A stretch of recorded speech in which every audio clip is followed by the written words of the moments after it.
Bonjour. Hello. Hola. Marhaba bikoum. Sur le fil, Le podcast d'actu de l'AFP. des nouvelles choisies pour vous sur notre fil info. Elon Musk, un temps super conseiller de Donald Trump, a officiellement quitté ses fonctions il y a quelques jours lors d'une réception à la Maison-Blanche avec un œil au beurre noir, selon lui un cadeau de son petit garçon X. Comme une métaphore de la mauvaise fortune qui l'a amené, en quelques semaines seulement, à perdre une fusée SpaceX et aussi à encaisser des résultats calamiteux chez Tesla, le tout après plusieurs accrochages verbaux avec des responsables du gouvernement américain. Elon Musk va se recentrer sur ses affaires et la réforme de l'administration menée par le département de l'efficacité gouvernementale ne sera plus entre ses mains. Mais le président américain l'a ménagé. Il a souligné qu'il restait son ami. Et il est vrai que leurs destins sont pour l'instant étroitement liés. Les entreprises de l'empire Musk ont besoin de l'administration américaine et les républicains auront du mal à se passer de ce grand donateur.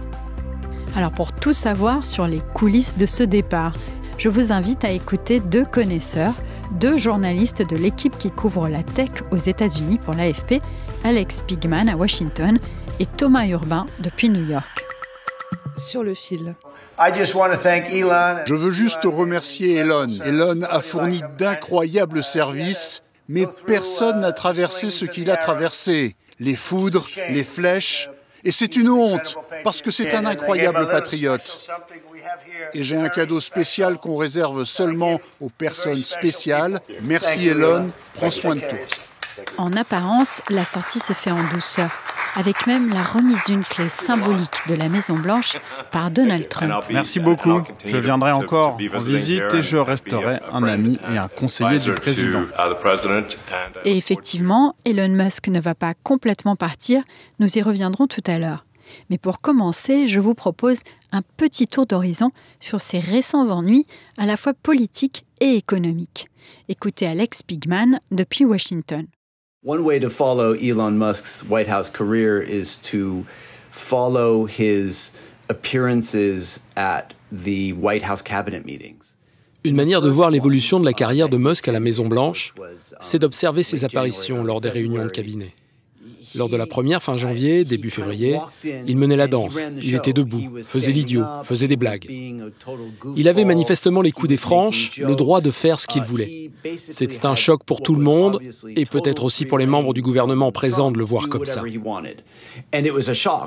For everyone watching, and probably from the cabinet members themselves, just to see Elon Musk just have this total freedom. Et puis, il y a eu un autre conseil des ministres, quelques semaines plus tard. Il s'est assis, il faisait encore un peu l'idiot, et Trump montrait son approbation. Il disait « Oh, on aime notre Musk dingo ». Clearly had a serious liking for him, and, you know, all sorts of moments of like, that crazy Elon, we love our crazy Elon. Et enfin, il y a eu la dernière réunion. Musk était assis, comme tous les autres, et il a attendu son tour de parole. Il a parlé, et ensuite on a continué sur la prise de parole suivante. Ça montrait une évolution. Ça aurait pu en rester là si Elon Musk n'avait pas fâché un certain nombre d'alliés proches du président. Car sa stratégie habituelle en affaires, hardcore comme il le dit, à la dure, n'était peut-être pas transposable à Washington. Et selon de multiples fuites dans la presse, elle a même débouché sur des éclats de voix à 2 pas du bureau ovale. One of the big events, of course, was this blow-up that took place with Scott Bessent, the Secretary of the Treasury. Un des grands événements, ça a été l'explosion de colère avec Scott Bessent, le secrétaire d'État au Trésor.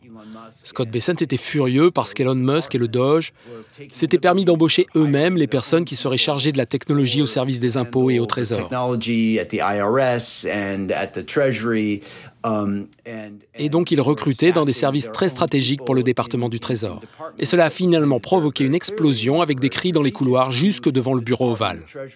And that sort of blew up into a shouting match in the hallways of just outside of the Oval Office. And so that's the moment where it really became clear that there was. C'est le moment où on a compris qu'il y avait des conflits, comme toujours à la Maison-Blanche. Mais là, c'était la Maison-Blanche de Donald Trump et de manière très publique. And it just was very, very public.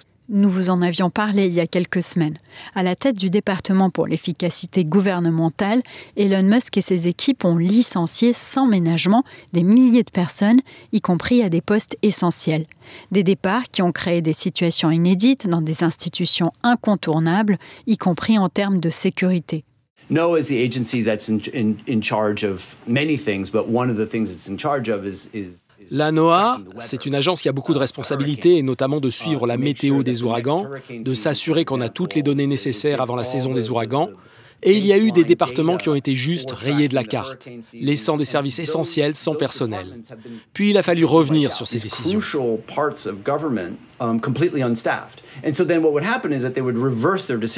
Et c'est aussi arrivé au sein de l'autorité pour la sûreté nucléaire. Des gens ont été virés, littéralement, et on a dû, en toute urgence, leur demander de revenir, en disant « Non, vous ne pouvez pas partir, la sécurité des installations nucléaires en dépend ».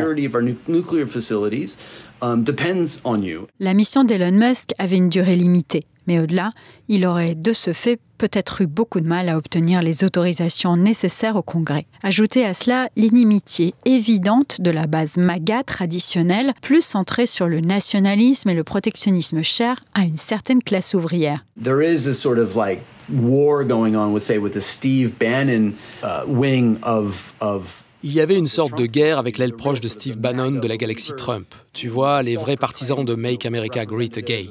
Des gens qui se présentent comme les porte-paroles de la classe ouvrière et pour qui Musk et les Tech Boys, les millionnaires et milliardaires de la Silicon Valley qui l'entourent, ne sont pas bienvenus à la Maison-Blanche. Ils ne sont pas vraiment fidèles à la cause MAGA, surtout pour ce qui est de la lutte contre l'immigration et pour le protectionnisme. Ils pensaient que des gens comme Musk diluaient la cause MAGA. For them, the people that are close to Musk are inside the White House diluting the MAGA true cause. Troisième front, son propre conseil d'administration, celui de Tesla, affolé après la chute des ventes de voitures, victime d'un véritable boycott de certains consommateurs européens.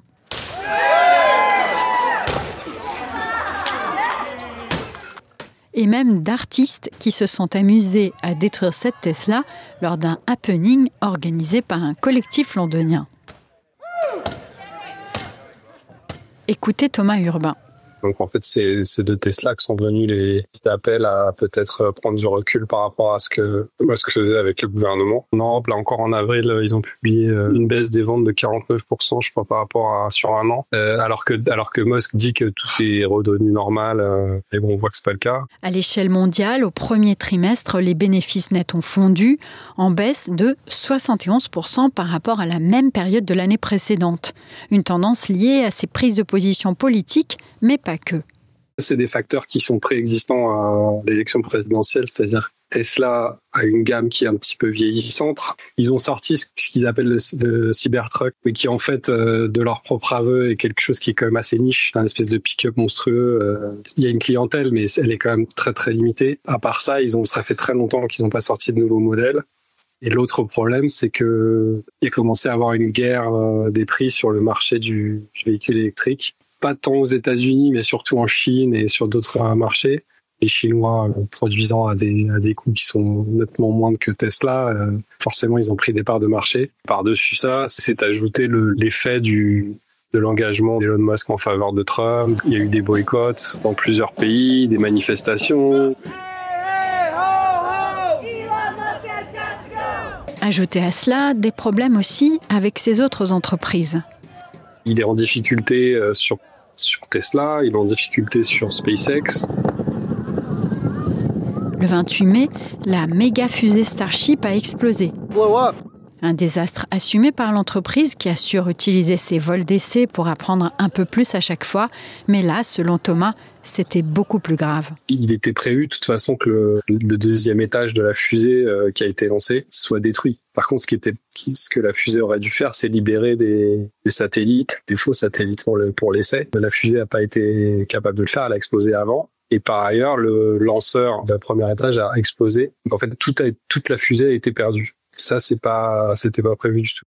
Et la to-do list pour le grand patron semble sans fin. Par exemple, son réseau de satellites Starlink est désormais concurrencé par Amazon, qui commence à déployer la constellation de satellites Kuiper pour fournir de l'Internet haut débit partout dans le monde.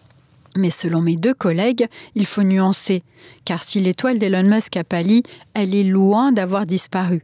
D'autant que les entreprises de Musk sont très liées à l'État américain.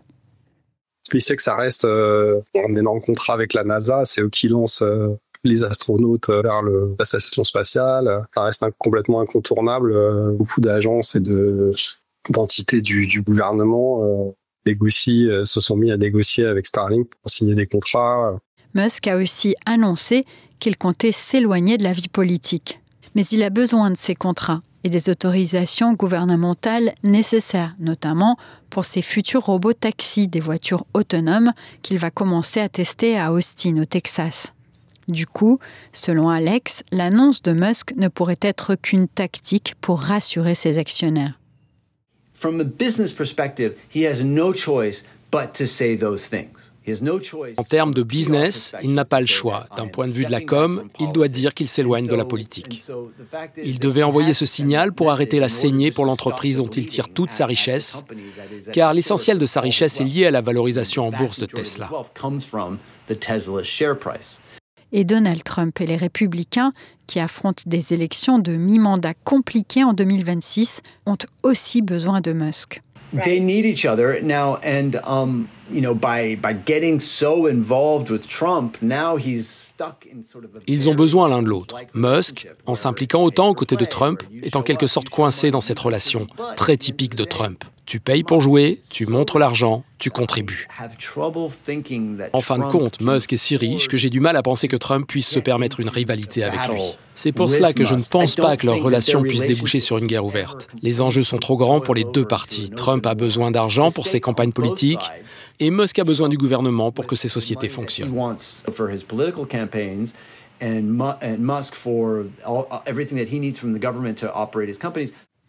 Pour l'instant, en revanche, le climat n'est pas au réchauffement. Alors que nous mettions la dernière main au podcast, Musk a vivement critiqué un des projets de loi préférés du président américain. Ce projet prévoit de maintenir les vastes crédits d'impôt adoptés lors de son premier mandat. Et cette loi est, selon Musk, et là je le cite, une abomination répugnante, un projet scandaleux et clientéliste. De son côté, au lendemain de la remise de la clé de la Maison-Blanche, Trump a retiré son soutien au candidat qui devait prendre la tête de la NASA, un proche de Musk. Sur le fil revient demain. Merci beaucoup de nous avoir écoutés. Je suis Michaela Kinsella-Kiefer. N'oubliez pas, si vous aimez notre podcast, d'en parler autour de vous et de nous laisser 5 étoiles sur votre application de podcast préférée. À bientôt!